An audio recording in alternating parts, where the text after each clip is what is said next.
Hello, everybody. Welcome to the Fast Code Seminar. Today's talk is one in a monthly series of virtual talks on the latest topics in the theory, practice, and teaching of software performance engineering. My name is Bruce Hoppy. Along with Julian Shun, I co-chair the organizing committee for the Fast Code Seminar, and I lead community outreach for the larger Fast Code project of which this seminar is a part. Before Julian introduces our speaker for today, I'd like to take just a minute to let you know about the Fast Code Seminar and the larger Fast Code project. I'm going to put a link into the chat.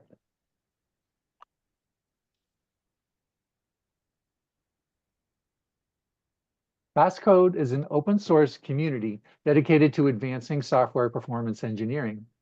You can learn all about Fast Code on our website. I'm going to share my screen. Can everybody see my screen? Yep. Yeah. Great. Now I just need to be able to see my little. So we're looking at the Fast Code website, and the Fast Code Seminar is one of the featured events of the Fast Code community.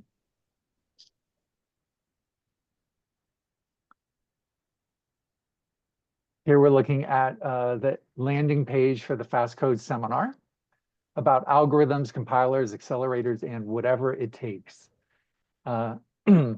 You can see that in addition to today's talk, we have Guy Blelick scheduled for Monday, May 12th. So you can put that on your calendar. You can also see the history of previous seminars. And I want to give a shout out down at the bottom here.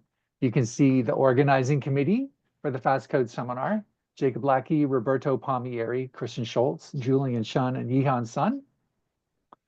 And if you would like to nominate a speaker for the Fast Code Seminar, we would love to hear your nomination. So please feel free to let anyone on the organizing committee know, or just click this link. In addition to the seminar, in parallel with that, we have a Fast Code blog. And that blog is published on Substack. And I encourage you to read our blog about software performance engineering.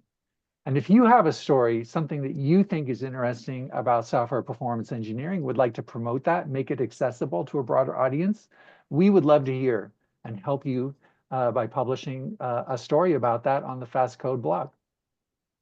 There's other ways that you can get involved as well with Fast Code. You can see them by clicking the Get Involved link up at the top. And there's all kinds of things that we hope will be interesting for you. I'm not going to get into those right now. I want to give time for our seminar. And so with that, I would like to stop sharing my screen and turn it over to our host today, Julian Shun. Okay. Yeah, thanks a lot, Bruce. So I'm very happy to introduce Saman Amarasinghe as our speaker for today's Fast Code seminar. Saman is the Thomas and Gerd Perkins Professor in the Department of Electrical Engineering and Computer Science at MIT, and also a member of CSAIL, which is the Computer Science and Artificial Intelligence Laboratory.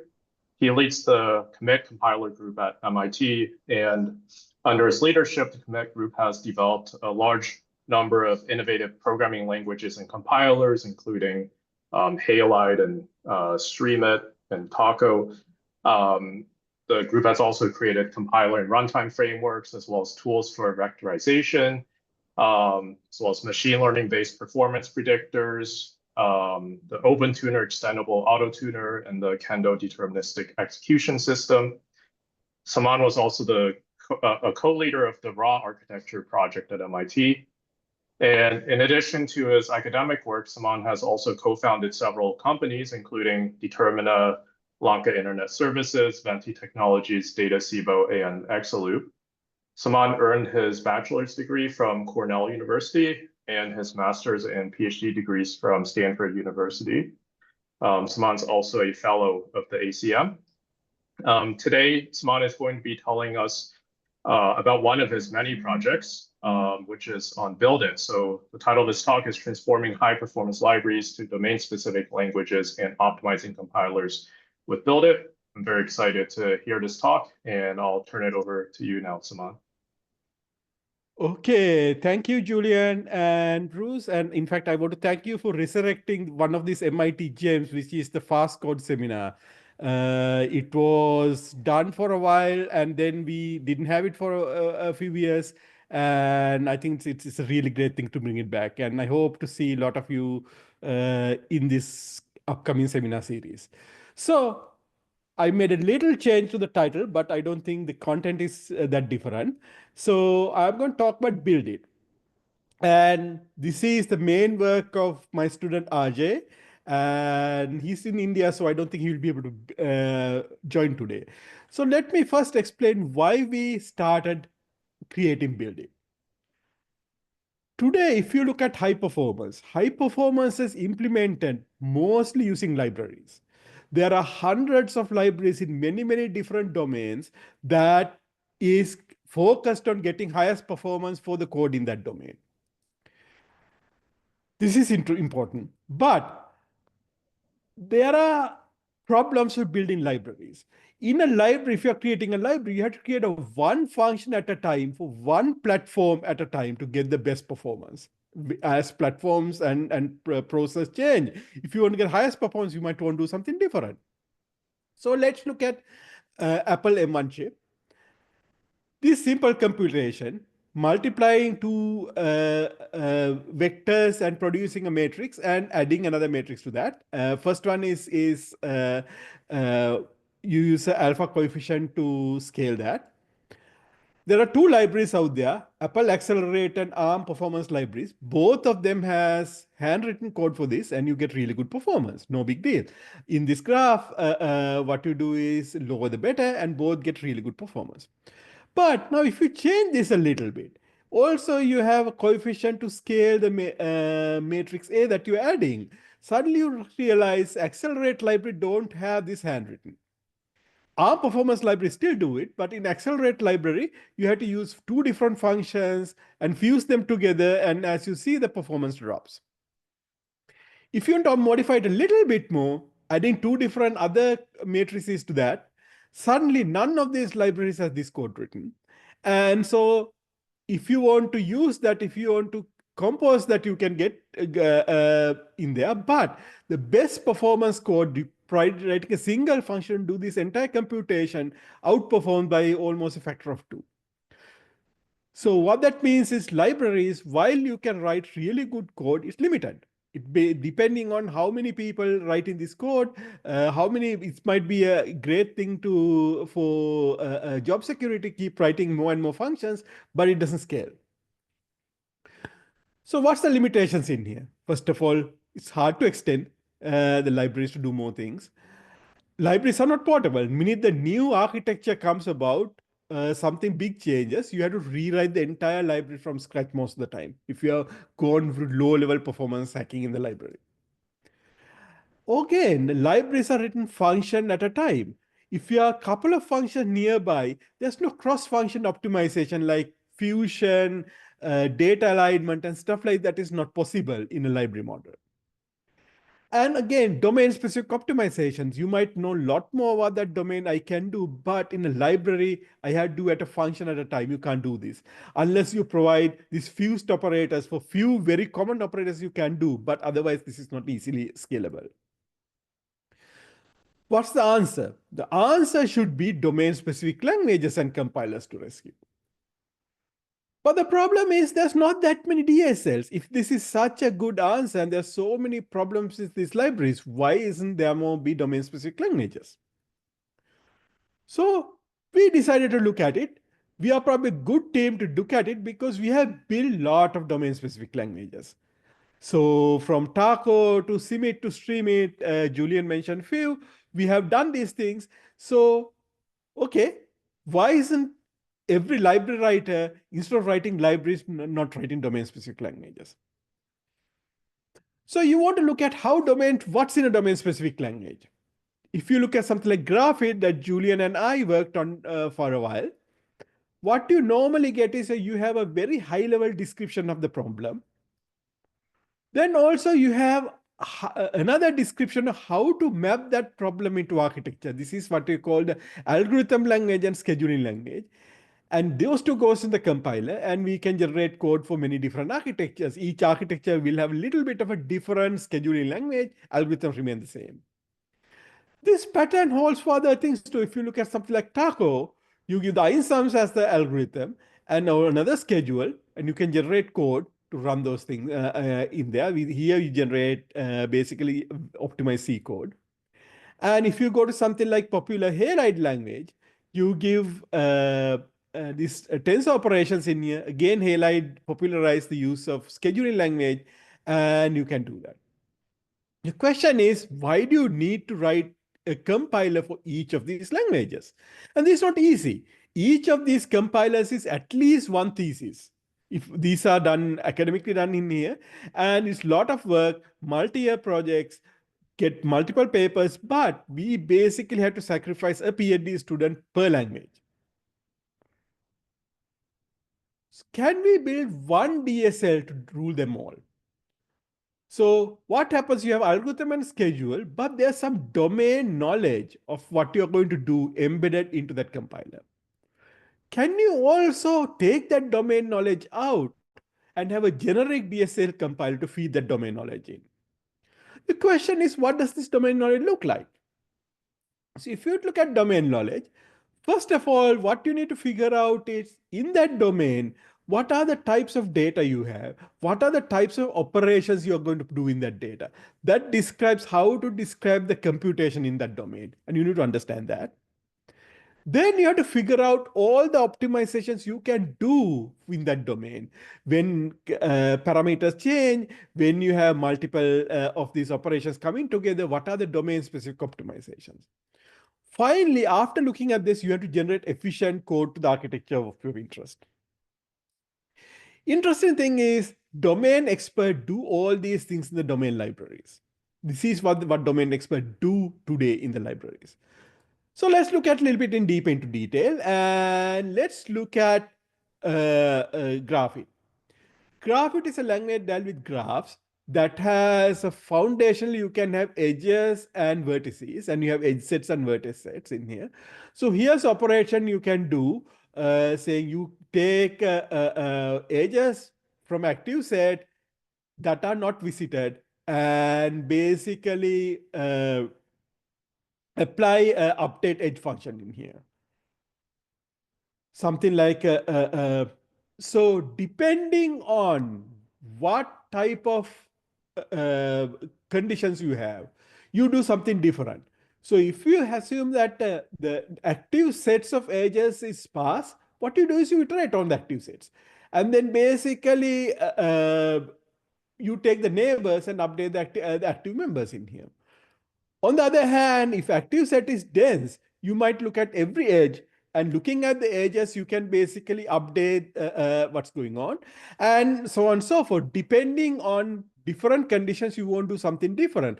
This is what the domain experts bring, and they can write this into this nice big C program with a bunch of conditions, checking up the condition in here. The problem is this C program has to run. And domain experts do that. The problem is there could be a lot of runtime conditions and branches in this code.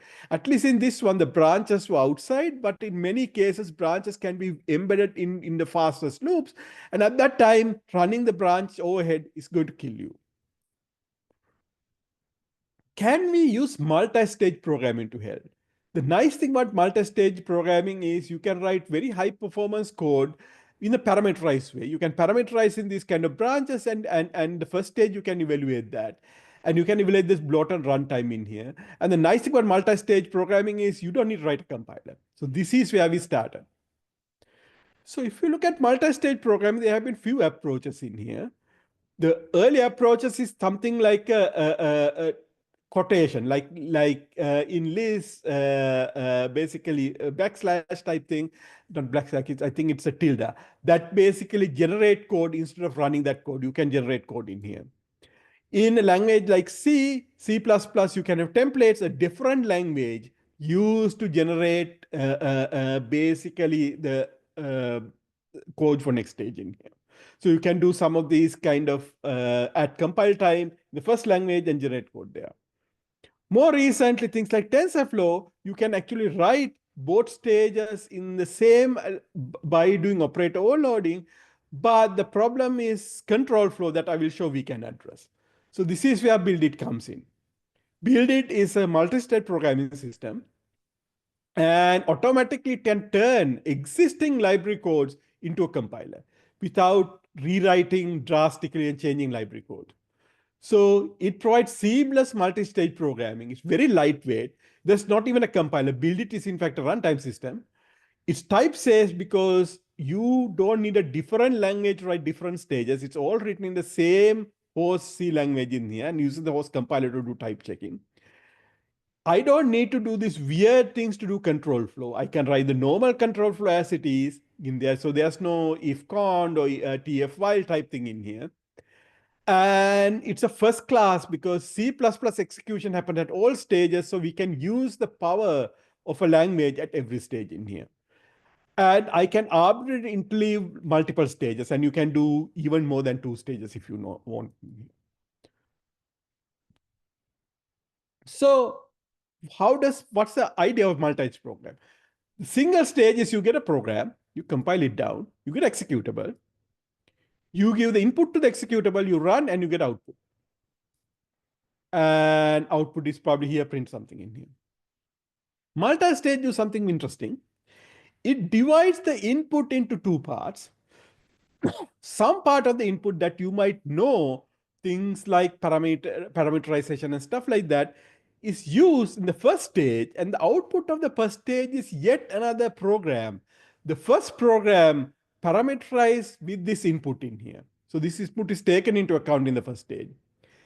And then you get a program, you recompile it, and you get the second stage program where you give the input and you get the output in here. So this is what happened in multi-stage in here. Of course, you can have more than 2 stages. I'm only showing 2 stages here. So in BuildIt, it's a very simple C++ extension. C++ library, I would say. It adds 2 new types called a dynava and static var. That's all that you had to do to your code. So let me give you an example. I have a power function. I'm calculating power. I have a base and exponent. And this is normal power function. And I only modify saying, okay, the power function is dynamic because it's the second stage. Dynamic means second stage producing in here. The base variable is a dynamo. That means the second stage, I will produce that. But the exponent you produce in the first stage. Say, I want to create a power function for a given exponent. So the last line actually shows that. See, give me a power function, power 15, with the exponent 15 given. So if you take a normal power function, you add these 2 extension to the type system. That's all you do. And then say, give me a power function in here. What this will do is it will generate this power function for me to use in second stage. As you see, this power function has no modulo operations, basically not even a division operation. Everything is done at the first stage because the exponent was done, evaluated at the first stage. So all these division operations and stuff, modulo operations happen to exponent. They were all calculated at the first stage, done. And at the second stage, what you are left is bunch of multiplies. That's it. And the exponent 15 will run much faster because we have optimized the hell out of that function in here. The interesting thing in here is you can try to do something like this in other multi-stage programming, like using templates, but that means you have to write something very different code. Now, assume I want to do a very simple thing. I said, okay, wait a minute. I will know the base at the first stage. Exponent, I might not know in the second stage. What can I do? I can just do a very simple change into these types. Now the base is static and exponent in dynava, and I'll generate this code. Unfortunately, this won't give you that much performance because exponent is involved in most of the computation, but very simple change gives me the program generated in here. Okay, and this has a full C++ support in here. Yes, there's a question say this is partial evaluation. Yes, the question is how can you do partial evaluation in a language like C without building a full compile? If you build a compile, I can do partial evaluation, no question about that. But I am doing a partial evaluation for variables in a library setting. So that is the secret sauce. Yes, multi-stage programming is partial evaluation. Thank you, Greg. So how can you do it in build? BuildIt is embedded C++ as a library. It's not a compiler in here. So first of all, every possible operator that can overload, we overload in there. So when you overload the code, you can basically make sure it generates in here. So for example, assume I have a dynamic variable xy equals 0. And when you define that, I can overload and basically create new variables in here. If you have expression in here, I can overload plus and multiply operations. And basically, instead of running the expression, I can actually generate this expression in here. Again, I have assignment. I can again overload and generate assignment. I can do function calls. The issue happens is how do you overload control flow? There's no simple way to overload control flow. So the solution people have taken is create this very complicated Lambda functions in here, tfcon and stuff like that. And so control flow doesn't look anything like the original program's control flow. You have to change it. There's no instruction type checking or anything like that. You create control flow as a function and you give the arguments as lambdas into control flow in here. And both it's ugly, not type check, and you have to do a drastic change to your program to do that. And halide, you do something like rdoms to do this in here. In BuildIt, we do something very, very interesting and simple. So normally what happens is at the last part of the control flow is you create a Boolean variable to check the control. We overload that thing. And then when you have a program like that, I keep running this program. So here I'm running with different values in here.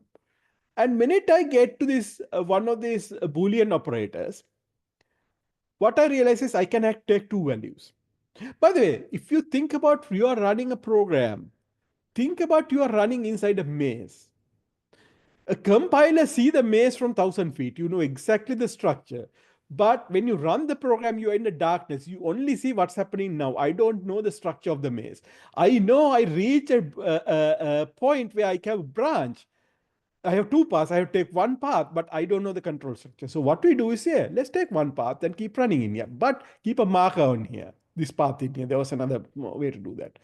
I run this, and once I finish this thing, I will go restart the execution from the beginning until I read this marker and said, aha, at that marker, let's take the other path and evaluate that. So by doing that, we will evaluate all the interesting paths through the program, and I get this something like this.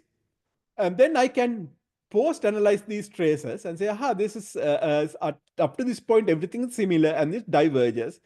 And okay, there's a control instruction. We can put that and then it converges after some point and I can basically bring that together. I can create that. So this is great. If there are programs only DAG, I can basically go do that. But as we know, we have, okay, here's a program we will generate out of that. We can generate that. And there's a lot of interesting things we do. There's a lot of data in the paper. If you're interested, please go take a look at that. But of course, programs are not a DAG. There are loops. So how do you deal with loops?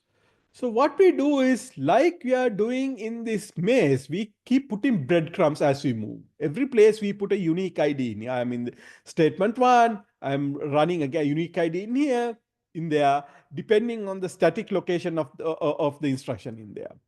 Then at some point, I ran back into my breadcrumbs again. I said, wait a minute, I have seen this place ago. I have passed there. I found 2. What that means is the entire state is exactly the same. I am seeing that again in here. At that point, I say, wait a minute, that means I have found a loop because I am going back around and around in here. And now I can create a loop out of this. I don't have to keep evaluating. I don't have to go round and round a circle in here. And then at some point, I will take the other side of the path and found the exit in here. And then I can post-process this thing and generate a basically while loop. This is how we can do, as a library, create the entire program structure in here using the static tags that we put in here. So now, going back to BuildIt, for this original code we have all this library code in here. We just do one simple thing. What we can say is, wait a minute, these things like deciding which code to generate, these things we can do it at the first stage, make it a static variable. And the rest of it is second stage. And then, given the input of what it looks like, I will either generate this piece of code, this piece of code, or this piece of code. I will not have to do any kind of dynamic checks in here. I will get completely generated only things I have to do a runtime in here. DSL compilers are more than code generation. You need to analyze the code before you specialize. You need to know what each code is doing and do some kind of like things like data analysis. And in fact, we can do the same here. We can, without building a compiler, we can do some analysis and do almost compiler data flow like, actually, it's in fact compiler data flow like optimization without having a full data flow framework and full knowing how it works in here. So let me give you a simple example. This is again in when you are doing graph computation. Sometimes, like something like in PageRank, you're going to update the rank in here. But it depends what you do. If I am calculating, updating only my rank, I don't need to do any synchronization because all the update is happening in me and I'm doing the update. But on the other hand, if I'm updating other people's ranks in here, there might be a possibility that two people might try to update somebody's rank and there could be a constraint in here. So I need to know whether I want to do this as atomic operations or not. And of course, there's a huge cost here, whether you do atomics or not, because this is at the inner loop in here. So this matters in here. So the way to do this is we can just do in our computation, have a very simple three lattices, whether this variable is shared by multiple threads, they are independently updated, or is a constant value in here. So when you write the code in here, normally you have vertex. I have this dynamic variable vertex ID that I'm updating. But I will also keep a static variable saying, how am I accessing this? It is either shared, independent, or constant. And then every time I overload operator, assume I overload equals, basically I get the right-hand side's access pattern to my left-hand side. On the other hand, if I'm doing merge, if I'm doing two things coming together, then access pattern changes. If one is a constant, then other one is also constant. But if it is not, the left-hand side becomes shared. That means two people might be updating the left-hand side in here. And then when I'm generating code, if I'm doing a plus equal operator, I will see if it is independent. That means only one thread is accessing this.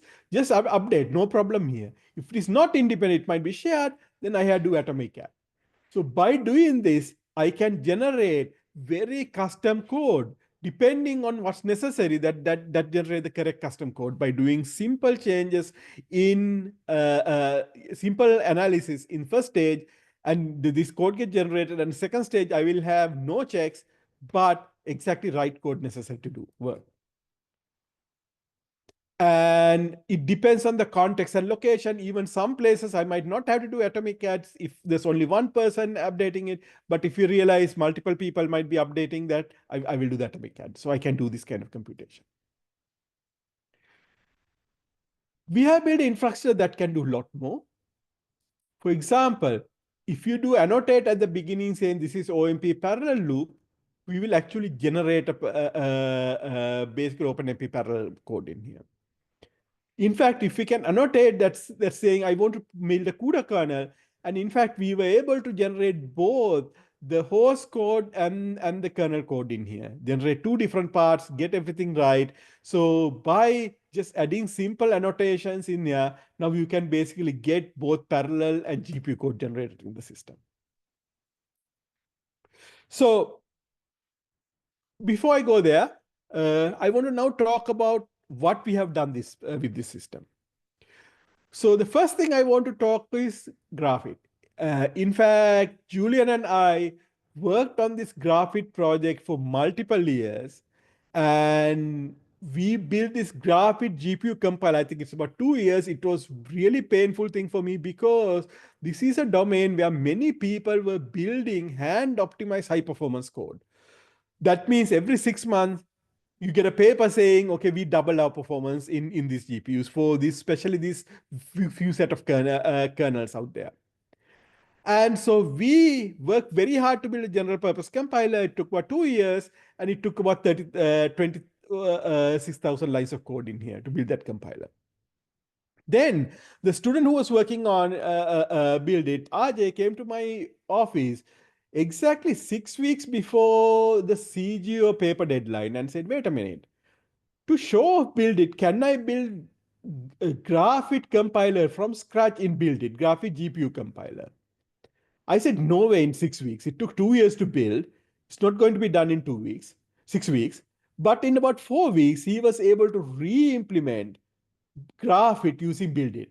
In fact, he wrote the original GraphIt, so he knew what's going on. So it's not exactly 2 years to 6 weeks comparison because he knew what to do. But still, again, the interesting thing is instead of 26,000 lines of code, we have only about 2,000 lines of compiler code that we had to write to do that. And the right-hand side shows that compiler's performance is comparable with the original 23,000 line compiler we had for GPUs. The neat thing about this is this BuildIt compiler is almost looking like a library. The original GraphIt compiler it's a compiler full blown, all compile analysis, intermediate representation, everything is in there. Only compiler writers could have been, you have to be a very well-versed compiler writer to build that. This one is a library. A graph expert should be able to do that. Of course, RJ was both a GraphIt expert and also compile expert, so it was somewhat easier for him.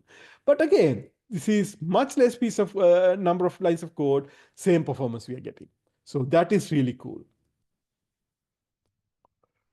Another project I want to talk about is our Breeze compiler. This compiler is done for regular expressions in here. Okay. And the interesting thing about regular expressions is you get new regular expressions every time.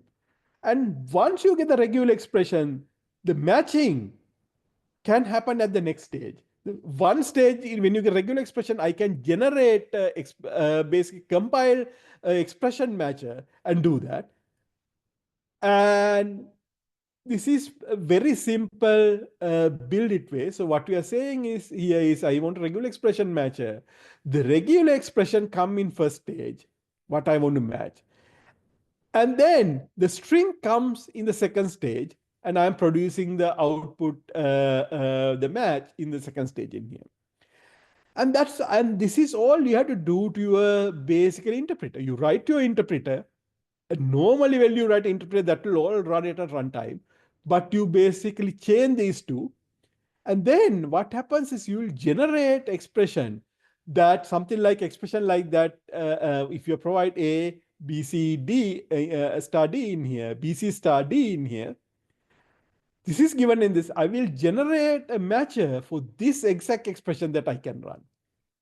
So here's a kind of matcher that gets generated here. Interesting thing about this matcher is there are a lot of control flow inside this that was never in the interpreter, because the regular access interpreter will not have too much control flow. And depending on the complexity of the expression, I will get lot more code generated, lot more control flow generated, because I want to make sure that when I match, I follow this expression, and at different points of the expression, I might have different local contexts, and all these things get expanded and generated code in here. So this is basically what the compiler can generate in there. So this is really cool. I might have even a simple looking interpreter, but given the expression, I will generate lot more complex, lot more targeted code for the compiler. And again, that I said, it's not available in interpreter in here. And we build this system. that do CPU parallelism code generation, and looking at, because these regular expression matches seem to be a very important thing in there. Companies like IBM, Microsoft, Google, they have all spent a lot of time and teams building regular expression matches in here. So what I'm finding is Breeze is our regular expression matcher. These other three are basically industrial strength matches here. What we are finding here is for a bunch of different regular expressions. In some cases, we win compared to this industrial strength part, which is really cool, especially given how big these other systems are. Our Breeze system is only about 1,500 lines of code of Breeze. And if you include the BuildIt library, it's only about 10,000 lines, less than 10,000. These other regular expression matches ranging from 26,000 lines to 187,000 lines of code in here.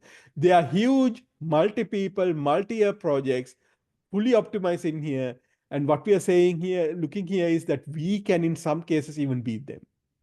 And this is cool because this was done as a master's project of in the group, not somebody who is a regular expression expert. Took some regular expression interpreters, put it into BuildIt, do some optimizations, and voila, we get really good performance. So this is really cool what we could do in here. Any questions so far before I go next part? Oh, I had a question about the graphic parts. Yes. So I was wondering, like, where do the performance differences come from between the original graphic and the BuildIt generated This version? one.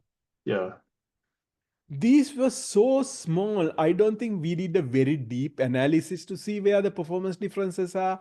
I mean, some of them, I think there were small differences in like the synchronization, how the primitives were generated and stuff like that. I don't think there was any algorithmic level difference. So that's what at least I could remember. Okay. Okay. Ajay is there, who actually did the entire work, and he said he can answer. Ajay, go ahead, answer. Yeah, hey Julian. So hi, if you remember the GPU work which we had done, there were basically these 7 different dimensions of optimizations we had done. And since the compiler sort of implemented them all manually, we couldn't implement all possible combinations. But since I see. this implementation, the new implementation was very modular, we could actually generate each and every combination of it, which basically meant the space of optimizations was larger. And in some cases, we found optimizations which were better and the old compiler couldn't generate. Okay. Yeah. Thanks. Okay. Thanks, Ajay. I think it's about 3 a.m. in India at this point. So thanks for joining. Okay. Saman, I have a question. Sure. And this may be something for like when you're wrapping up the talk. I wonder if I'm at all tracking as a non-expert when I associate what you're saying about BuildIt, which feels to me like an example of sort of a better philosophy of building these complicated optimized systems with much fewer code. It's reminding me of advice about like how to leverage AI in a smart way in order to get a good result. Like you're making this layered approach, these multi layers that like feed each other and getting an exponential. Is there anything about holding those two ideas together? Or is there a bigger message besides just, hey, build it, that you could kind of encapsulate as a headline for the talk? So I think that's a very interesting idea. We have been also experimenting with what ML or especially LLMs can do for performance optimization, code generation, compilation, all those things. So here's one issue I am facing at this point. For some reason or other, we as compiler people, we have really trained our users to expect correctness at all time. We can't build compilers that 99 or even 99.9% of the time produce correct answer. Once in a while, it generate a wrong program. That's not valid in here. So compilers have this notion you have to be correct 100% of the time. The problem and using machine learning most of the time is by this definition, it's a stochastic process. So even in the best scenario, if you ask LLM system to generate code or do some transformation, it can generate incorrect stuff. Okay, and this is our issue. I mean, I'm working very hard trying to figure out how to guarantee correctness. There are issues like, can you prove after generating, but proving correctness is a much more difficult thing. And you can't, even with LLMs help, you can't prove very complicated things. Interesting thing about what we are doing is we are taking a normal written library that probably is normally debugged and optimized in there, and asking you to put some keywords into it. And if you put the keywords in the wrong way, we haven't proven this, but only thing it can do is either slow down the program. Of course, it can speed the hell out of the program in second stage, slow down the program, or generate a very large amount of code because the state doesn't converge, because the too many variables actually need data. So one interesting thing might be you take existing provably correct library and use something like a machine learning to put these additional annotations to this. So I am not playing with correctness, I am not playing with fire, but I'm playing with the performance in there. That might be a very interesting story. We haven't tried that, but I like that as a possible idea. Does this go in your direction, Bruce? Your question? It's a fantastic answer, and so let's say yes. Yes. It Yeah. was This it is was a very open-ended question, so yeah. thank It's you a very much. Yeah, this is a very interesting area. In fact, we are trying to form a group at MIT to take a look at this issue, how to use LLMs in creating compilers. You can't do what NLP people did. Yeah, we are just basically you input the natural language in one end and you let the large language model do all the work, because we need to guarantee correctness. So we need to have some backup in here. So there are a lot of interesting answers, but this is a hot topic. I'd love to talk to people who are interested in there. Okay, now let's get into net blocks. We realize in a networking community, they have focused on many interesting things, but because building a network stack is so complicated, they had basically built out of two different stacks in here. There's two corners. There's a UDP corner in one end, that's very simple and fast, stateless, almost no features in there. Another end is TCP. You do every possible thing you need to get in there. And these two, over probably half a century each at this point, probably 30 years, they have been optimized the hell out of in here. And this is what people are using. There's nothing in between. If you want something just about UDP, you have to take TCP and live with all the TCP overhead in here. Why is this the case? Why can't you create your custom network stack in here? Why don't you find something in the middle that only have the features you care about? So for example, if you are doing a data center machine learning training, you might not have the full unreliability in here. You might not need internet level congestion control in there. There are no cycles in the paths. I don't need any of these TCP features in there. Can I do something? Or if you are doing a remote sensing network, it might be something different set of features. So what we came up with, can we build this modular, which is called net blocks in here? Each of these different features come at us as a block. So we plug in the blocks you want in here, and you can even add new blocks. Can you do encryption built into my protocol? I can add a new block in here and build this thing in here. But of course, we don't want to give performance. You won't get really, really fast performance in here. One way to do that is if you're building this very modular box, you can use aspect-oriented programming. So what that means is you have this each block that go and intercept your computation using basically dynamic dispatch functions. And then every time you go to computation, I might call my dynamic dispatch function depending on what functions got registered at different places. Very cool, very high overhead in here. By doing that, what we realize, I will talk about overhead first. we can build these kind of different modules. Each module also have more buttons to tune. And you, at least the first set of things we can build like 800 different protocols out of these things, plugging in different modules. Each module, like for example, if you look at something like checksum, you can figure out which fields to checksum. You can do the checksum the entire thing, checksum all the header fields, mother payload, vice versa. You can do different things in there and different levels of checksum. With just detection or detection and correction, you can add all those things in there, and a lot more than 3, in fact, what we include here. You can do that. So every field you can select that and generate this immense different set of protocols in here. The interesting thing here is normally what happened in the network stack, you have these different paths. So you establish a connection and you send data, you receive data, and each path, depending on what features you want, you might want to do different things in here. This is where aspect-oriented programming came in. So each of these modules say, hey, this path I want to intercept, do my own thing. So this thing can be written as like a dynamically dispatched thing, depending on what modules available, each part do something different or some additional things happen in here. I can write that code. But all this dynamism can be done in first stage. And second stage, I can generate lot more optimized code. There's no dynamic dispatch whatever in here. This is given the modules and the parameters of the module. I have a very tight piece of code I can generate in here. So I can get this really cool performance in here. So I don't make any performance compromises for doing that. Next thing about the protocols is each different protocol, I might need different packet layouts.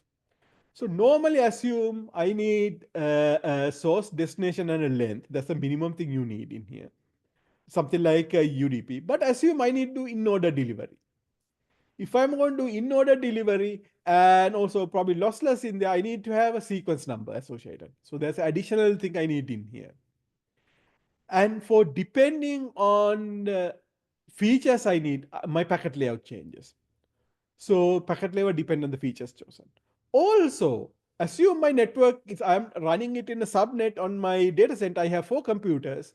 I only need 2 bits for source and destination. But if I have 16, I need 4 bits each, or depending on the size and the topology of the network and the network size, I might need different bits in here. I can customize all those things. So interesting thing is, can we also stage packet layout? Can we also customize this thing in here? So normally what happens in the packet is given through a struct in here.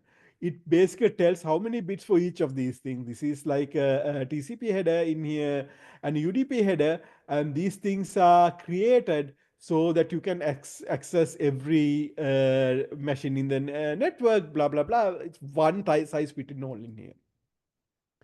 What happened in here is normally after this struct, you generate these pointers and things like main copy functions to basically copy and basically address calculation to figure out where in these data structures I have to read and copy data in here. And you can do the bitwise operations if you're doing bitwise in here. Interesting thing here is, instead of doing this, can we generate these things in the next slide? So what we are doing here is assume for each of these different things I want to do in packet, I can create, here's the exact value, and here's how it can be mapped into my data structure in here. And I can add different type of fields to my packet header. And we can say what those fields are, what type of data these fields can be. And you can do all these cool things in here. In fact, at this point, we can generate very highly optimized code because we can figure out the entire layout, we can figure out offsets, we can figure out masks, we can generate things like that. In fact, we can go in one step forward. We can say, well, look, TCP has a 32-bit address space in here, but my network only has 4 units. And I address it using this only sub-region of TCP. I'm not using entire TCP in here.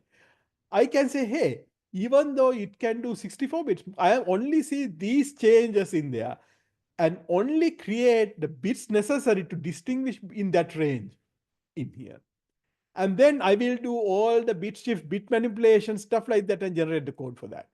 And the code I generate will have everything done, all the bits manipulated in here, or bit shifts, mask, everything in there. So I get the bits I need that varies, and then it will be mapped into the original address in the full format. So in the program, you look like you're just dealing with TCP addresses, but since I know I only have this range within the TCP active, I can, in my protocol, map to like only few bits in there and generate. So to give you an example, here's a normal TCP header with a MAC layer going on in here. And the green fields are kind of needed. Red fields, for the work I do, I don't even need these things in here. I don't do fragmentation. I am not having any kind of cycles. I only use one protocol. These things are not needed in here. And some of these other things are, yellow things are replicated. I don't need it twice. Every layer keeps some of the information. I don't need to do that. So I can get rid of these, all the red and yellow, and create a much more compact packet for my need, my data center in here. And then I will look at, wait a minute, these MAC addresses are there to represent every machine in the world uniquely. But in my network, I only have so many machines. And then I can basically, given the number of machines, I can even compress it further and get a much thinner and much more compact packet in here. I can do all those things. How do we do it? We generate really, really fast code and we compare it again. We gain Nginx, the fastest you can get there. And so the left-hand side is if you get UDP out to there, the minimal thing in here. And the purple one is if you do TCP, the normal thing in here, there's a gap in there. What you need there. There you get every feature. It's like all you can eat buffet. You can go in there. But now, if you turn on few features, the only features you need, I can get protocols that are very close to UDP. And since we are generating code, we generate very, very fast code. And this is what you're looking at, round trip latency. I don't have to pay the price of TCP. I can get my features I want, and you only pay per feature in here. You had a la carte menu, and you only pay for the things you eat in here. That's a much nicer way to do this. So to finish my talk, we right now support CPUs and parallel CPUs in BuildIt. We have GPU backends, and we are also working on FPGA, generating code for that. We have some additional tools. So for example, debugging BuildIt generated code can be hard because first stage variables vanishes. So when you look at the second stage in debugger, you have a bunch of things that you don't know where it came from. And these kind of tools will enable you to look at the program as it is written originally, even though some of those things are optimized. We also realize in BuildIt, we had to mark all the variables, either static or dynamic. In order to get basically build it to do nothing, everything to go second stage, all the variables have to mark dynamic. And that means you just run this thing and produce in there. And going and hand marking everything dynamic is not that easy. So we are building a tool to convert your entire program into dynamic. And then specific places you can do static. If you're a DSL that do static, we can add that. So because of that, you can do any input program through the system in here. And of course, we are building a lot of DSLs out of that. Here are some of the DSLs we are building. There are also some outside organizations also building DSL through this thing. So we are also expanding around here. And finally, we love to have contribution. More than anything, we love people to use BuildIt to build a DSL or take your high performance library or library that you like high performance, convert it into BuildIt and see whether we can get good performance in here. With that, I will stop. I showed some of the projects in the group. I have a URL in there. I'm open to questions. Yeah, great. Thank you so much, Saman. Yeah, Bruce, do you want to manage the questions or should I? We have a time for questions, a couple minutes. I do have a question, Saman. Mhm. You mentioned a few of the projects that have been using BuildIt, and I'm just Mhm. curious, to what extent are the people using BuildIt basically working very closely with you versus people who are kind of independent, like somewhere else, and they just pick it up and start So, using it for their own thing? so let me give you example. This group of people from Harvard and BU, they are basically robotics people. They were building this hardware for robotics, and without us realizing, they are using BuildIt to create this optimized bunch of because there are these big generators that they normally basically as a very complicated code that can be specialized for a given robot, and they have used BuildIt to do that. And we in fact we got to know that after a while, and after that we have talked to them and stuff like that. But there are people like that, and of course I think there are a few people we don't even know about. So people outside our group has used BuildIt. So it's not we need RJ and RJ's consultants has used BuildIt in there. It's a pretty simple thing. I think we have a set of tools. Go to this BuildIt website, there's a tutorial in there. So yeah. Thank you. Any questions from anybody else in the audience before we wrap up for today? I have a question. So like how like I guess what is the computational complexity of like using BuildIt? Like I know you said it has to evaluate a lot of these different paths. So is it like exponential in the So we have done, Ajay, if you want to jump in, go ahead. We have done a lot of memoization. So what happens is if you see that thing happening again, we don't have to redo that. So here's what happened at BuildIt. Assume you have it every time. If you have the first stage variables keep changing, we have to have generated code. So if you put a loop in there, generate go through 100 times, and you have a static variable keep updating the loop count, then I will unroll it 100 times, because every iteration now the my state is different. So then I can't do that. So those kind of things, it's not just computation complex, it's just basically code complex. I will generate a lot of things in here. And in fact, if I might even say I can't generate, because this is going infinitely generating different things. I don't even know the bounds. But if the code complexity that we are at the end, I don't have to go multiple iterations because I'm memoizing everything. So if I hit that kind of same thing again, I stop immediately and say, I have seen this before. I don't have to go to that in here. Ajay, do you want to add anything else more? Yeah, so I think part of it is what Saman said, that what you generate depends on the static variables. So one way to actually argue about complexity is in the size of the output instead of the size of the input program. Like if you assume the input program as some fixed program and some parameters, you're supposed to generate some program X. How much time does it take as a function of that output size? And one way to actually count that is number of subsequent branches that you see in the program.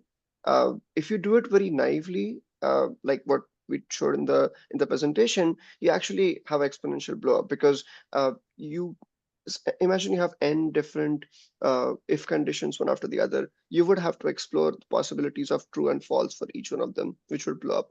But we don't actually do that. We have this memoization technique that Saman mentioned, where we try to merge those branches early on without exploring them to the very end, which causes it to actually come down to linear number of executions of the program. And because each program execution needs to start from the beginning, it takes a quadratic number of statements to be executed. And each statement has sort of the static tag comparison. In the worst case, the static tag can be as large as the program, so it could actually be cubic. So the worst case complexity for extracting a program is cubic in the function as a function of the size of the program generated. Output But it program. can Yeah, but in most cases, it's actually much smaller because the tags are pretty small, actually. Yeah. Okay. Yeah, that makes sense. Thank you. We're a little past the top of the hour. So I want to thank everybody for attending the seminar, and thank you very much, Saman, for an outstanding talk. If there's any other questions, please just follow up with me or Yeah. or You Julian can follow or up with Saman. me if you think you can use BuildIt. Just contact us. We will help you guys. And that concludes our seminar for today. Mark your calendars for May 12th. Guy Blelick will be giving our next Fast Code seminar. And so thank you very much, everybody. Thank you. Thanks a lot, Saman. Okay. Thank you, everyone. Thanks, Bruce. Thanks, Julian. Bye, Yeah. everybody. Bye.